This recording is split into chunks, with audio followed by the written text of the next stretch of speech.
Hello hello students, chemistry online class में आपका स्वागत है। हम चैप्टर नंबर 4 पढ़ रहे थे, मृदा की धनायन विनिमय क्षमता।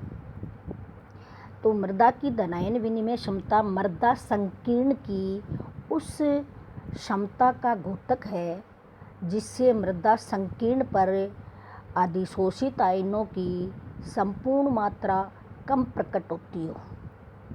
धनायन विनिमय क्षमता या कैटायन एक्सचेंज कैपेसिटी CEC को हम सेंटीमोल प्रति किलोग्राम इकाई द्वारा प्रदर्शित करते हैं। इसकी परिभाषा के अनुसार 1 किलोग्राम शुष्क मृदा द्वारा अधिशोषित कौन से आयन? H आयन, अधिशोषित H आयन या उसी के समतुल्य H+ आयन है तो उसी के समतुल्य किसी अन्य धनायन की अधिशोषित मात्रा उस मृदा की धनायन विनिमय क्षमता कहलाती है। जिस मृदा में जितनी अधिक धनायन विनिमय क्षमता होती है वह उतना ही अधिक धनायन धारण कर सकता है। धनायनों को धारण करने की क्षमता हर मृदा में अलग अलग होती है, भिन्न भिन्न होती है, एक जैसी नहीं होती है। किसी मृदा की धनायन विनिमय क्षमता या ECE, शॉर्ट में भी हमें नाम याद रखना पड़ता है, कई बार शॉर्ट में ही आ जाता है, कैटायन एक्सचेंज कैपेसिटी 10 सेंटीमोल प्रति किलोग्राम।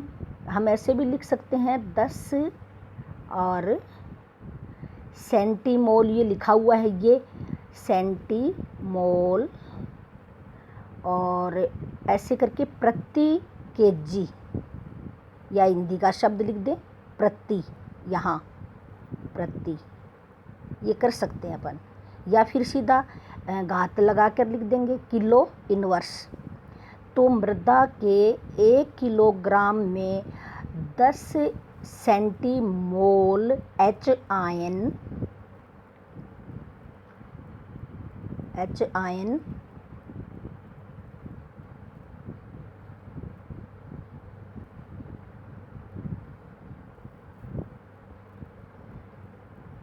अधिशोषित करने की क्षमता होती है, जिसे हम तुल्यांक प्रति 100 ग्राम इकाई के स्थान पर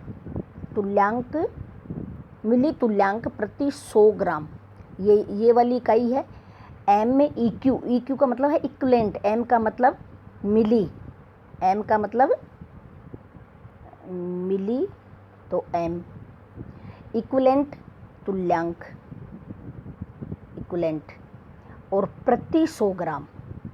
इसके स्थान पर अब अंतर्राष्ट्रीय मानक के अनुसार हम सेंटीमोल किलो इनवर्स या सेंटीमोल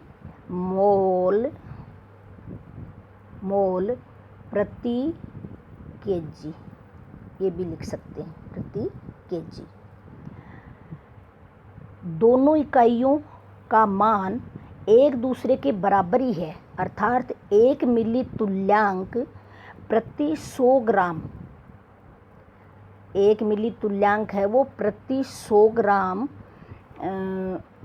के बराबर होगा, प्रति 100 ग्राम के 1 मिली तुल्यांक प्रति 100 के। अब है मृदा क्ले और ह्यूमस की धनायन विनिमय क्षमता। तो मृदा क्ले और ह्यूमस, तो ह्यूमस तो ये नीचे है, कहाँ, ये वाली, और ये सारी क्या हैं? मृदा क्ले हैं ये। तो मृदा क्ले में पहला नाम है केओलिनाइट। केओलिनाइट का औसत मान 8 आता है, 8 ECE का, और रेंज है 3 से 15, कम से कम 3 और ज़्यादा से ज़्यादा 15 धनायन विनिमय क्षमता होती है किसकी? केओलिनाइट की। दूसरा है इलाइट। इलाइट की औसत तो है 30 और एवरेज है 20 से 40। फिर मोंटी मेरेलोनाइट की औसत तो 80 और रेंज है या परिसर है वो है 60 से 100। ये हमें याद करने पड़ेंगे आंकड़े। वर्मिकुलाइट की 150 है और 100 से 200 है। रेंज या परिसर कितना है? 100 से 200। ऐसे ही क्लोराइट की 30 तो है औसत और 20 से 40 है इसका रेंज। फिर है एलोफेन की 100 तो है औसत और रेंज कितनी है? 50 से 200। फिर है ऑक्साइड और हाइड्रोक्साइड की 4 तो औसत मान है और 3 से 10 है वो क्या है? रेंज है। ऐसे ही ह्यूमस का 200 औसत मान है और 100 से लेके 300 तक का इसका परिसर है। अगला है धनायन विनिमय क्षमता को प्रभावित करने वाले कारक। तो प्रभावित करने वाले कारक में पहला कारक है मृदा कण का आकार। सोइल टेक्सचर भी बोलेंगे इसको। महीन कणाकार या बारीक कणों वाली मृदाओं की धनायन विनिमय क्षमता मोटे कणों वाली मृदाओं से अधिक होती है, यानी बारीक की ज़्यादा होती है। ECE बारीक की ज़्यादा होती है। बलुई दोमट मिट्टी की ECE 5 से 10, जबकि मटियार दोमट की 15 से 20। दोमट मिट्टी वो चिकनी वाली मिट्टी है ना, बारीक वाली, उसकी होती है 15 से 20 सेंटीमोल प्रति किलो या केजी इनवर्स केजी की घात -1। दूसरा है क्ले की मात्रा और प्रकार।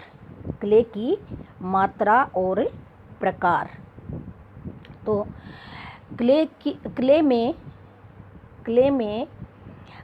मृदा में क्ले की मात्रा अधिक होने पर धनायन विनिमय क्षमता अधिक होती है।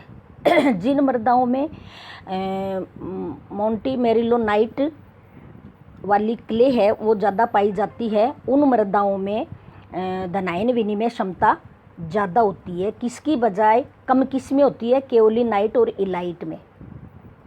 तो जिनमें मोंटी मेरिलोनाइट क्ले पाई जाती है उन मृदाओं की अपेक्षा इन मृदाओं वाली क्ले अगर किसी में पाई जाती है तो धनायन विनिमय क्षमता इनमें कम होगी और उसमें ज़्यादा होगी।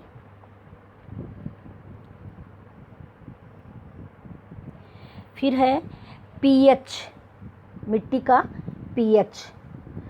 क्षारीय मृदाओं की धनायन विनिमय क्षमता। अब क्षारीय मृदा कब होगी? pH 7 से ज़्यादा जब होगी। pH जब 7 से ज़्यादा होगी तो वो मृदा कैसी कहलाएगी? क्षारीय। तो क्षारीय मृदाओं की धनायन विनिमय क्षमता अम्लीय मृदाओं से अधिक होती है। pH में वृद्धि के साथ साथ आयनित आयनों की संख्या में भी वृद्धि होती है। अतः कैटायन एक्सचेंज कैपेसिटी क्या कहेंगे हम? pH बढ़ने के साथ साथ क्रमिक रूप से बढ़ती है। pH बढ़ेगी तो ECE बढ़ेगी, pH कम होगी तो ECE कम हो जाएगी। अगला बिंदु है कार्बनिक पदार्थ। अब कार्बनिक पदार्थ मृदा में अगर कार्बनिक पदार्थ की मात्रा के साथ साथ धनायन विनिमय क्षमता बढ़ती है। अगर कार्बनिक पदार्थ ज़्यादा हैं तो धनायन विनिमय क्षमता भी क्या होगी? ज़्यादा होगी। धनायन विनिमय क्षमता ज़्यादा होगी। कार्बनिक पदार्थों की मात्रा मिट्टी में ज़्यादा है तो ऐसी मिट्टी धनायन विनिमय क्षमता बढ़ा लेगी, क्योंकि ह्यूमस की धनायन विनिमय क्षमता 200 सेंटीमोल प्रति किलो से भी ज़्यादा होती है। तो ह्यूमस ही क्या है? अपना कार्बनिक पदार्थ है। ह्यूमस क्या है? कार्बनिक पदार्थ। कार्बनिक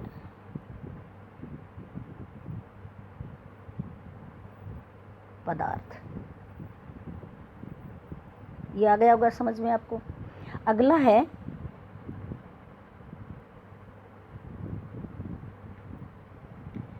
धनायन विनिमय और पौधों का पोषण। अगर धनायन विनिमय क्षमता ज़्यादा हो रही है या धनायन विनिमय क्षमता सही चल रही है तो पौधों का पोषण भी अच्छी प्रकार से होगा। इसके लिए अधिशोषित धनायन पौधों और सूक्ष्म जीवों को आसानी से प्राप्त हो जाते हैं। यह ऐसी क्रिया विधि है जो अधिशोषित धनायनों की प्राप्यता को आसान कर देती है, यानी पौधों को जो धनायन विनिमय क्षमता है वो पौधों को पोषक तत्व देने में सहयोग करती है। इस संबंध में विनिमय स्पष्टतः दो प्रकार से कार्य करेगा। धनायन विनिमय दो प्रकार से काम करेगा। कैसे कैसे करेगा?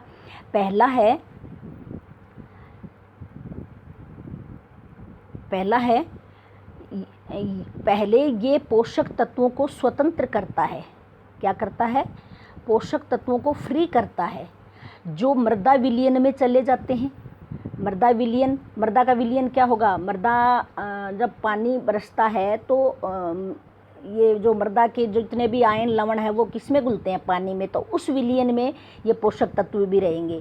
विलयन में ये मूल रोमों द्वारा, क्योंकि अवशोषण का काम कौन करता है? जड़। और जड़ का कौन सा भाग? लास्ट वाला भाग, जिसको हम मूल रोम कहते हैं। या सूक्ष्म जीवों के संपर्क में आते हैं, या तो मूल रोम में चले जाएंगे या सूक्ष्म जीवों के संपर्क में आएंगे जो उसका अवशोषण कर लेते हैं, या फिर जल निकास द्वारा या तो अवशोषित हो जाएंगे या फिर जल निकलता है उसमें नष्ट हो जाएंगे। यदि मूल रोमों और सूक्ष्म जीव मृदा कोलाइड सतह के निकट संपर्क में होते हैं तो मृदा कोलाइड और मूल रोम या सूक्ष्म जीवों के धनायनों के बीच एक सीधा विनिमय भी बन जाता है, जिसे मूल रोमों या सूक्ष्म जीवों में पृष्ठ पर पैदा हुए एचायन और अधिशोषित पोषक धनायन में क्या हो जाता है? विनिमय हो जाता है। इससे पोषक तत्वों का जल निकास के द्वारा नष्ट होने का डर या भय नहीं रहता है, यानी वो पौधे को भी मिलती रहती है, नष्ट नहीं होंगे। फिर धनायन विनिमय से पौधे को पोषक तत्वों की प्राप्ति बनी रहती है और वो निम्न बातों पे निर्भर करती है कि धनायन संतृप्ति होनी चाहिए। धनायन संतृप्ति होनी चाहिए। तो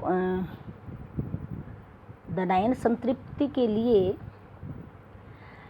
हम विशेष पोषक का मृदा के धनायन विनिमय क्षमता में क्या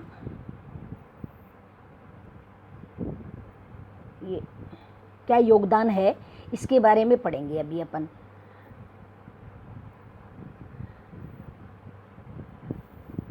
उदाहरण के लिए, यदि मृदा की कैल्शियम संतृप्त प्रतिशतता अधिक है तो इसका विस्थापन तुलनात्मक रूप से आसान हो जाएगा, या विनिमय है वो आसान हो जाएगा। अगर मिट्टी में कैल्शियम की मात्रा अधिक है तो धनायन विनिमय क्षमता अधिक हो जाएगी, एच निकल जाएंगे और सी आ जाएगा। तो तुलनात्मक रूप से आसान और शीघ्र यानी जल्दी भी होगी ये क्रिया।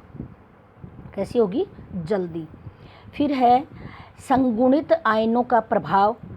एक धनायन के पास, संगुणित का मतलब है एसोसिएट होना, जुड़ना, और इन्फ्लुएंस का मतलब है प्रभाव।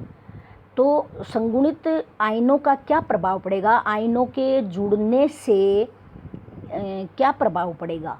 एक धनायन के पास दूसरे धनायन संगुणित होते हैं।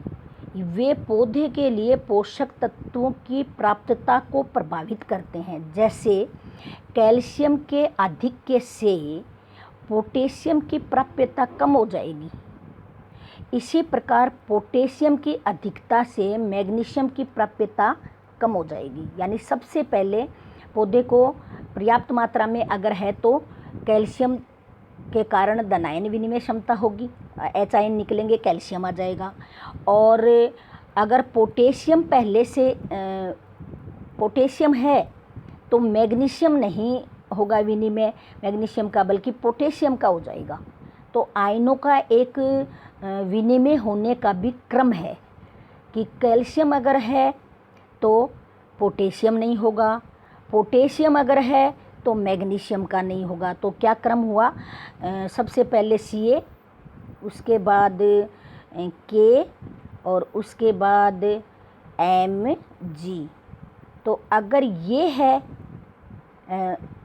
कैल्शियम तो K का नहीं होगा, अगर K है तो Mg का नहीं होगा, ये हो जाएगा। अब है कोलाइड के प्रकार पर भी निर्भर करती है, जो प्राप्यता है लवणों की वो कोलाइड के प्रकार पर भी निर्भर करती है। विभिन्न कोलाइड मिसलों की विशेष धनायनों को धारण करने की शक्ति अलग अलग है। जैसे क्ले बताया था, मोंटी मेरिलोनाइट में कैलियोनाइट की अपेक्षा कैल्शियम अधिक शक्ति या टेंडेंसी से धारित होता है। इसलिए मोंटी मेरिलोनाइट से कैल्शियम प्राप्त करने के लिए उसमें चूना मिलाकर कम से कम उसकी प्रतिशत बेस संतृप्त 70% कर लेनी चाहिए। यानी कैल्शियम मिलाकर के भी हम मोंटी मेरिलोनाइट है उसको प्रभावित कर सकते हैं। और दूसरी ओर कैलियोनाइट इससे कम प्रतिशत बेस संतृप्ति पर कैल्शियम आयनों को क्या कर देगा, छोड़ देगा, स्वतंत्र कर देगा, अवशोषित नहीं करेगा। ये उस मिट्टी की विशेषता, उस क्ले की विशेषता हो गई। अब अगला बिंदु है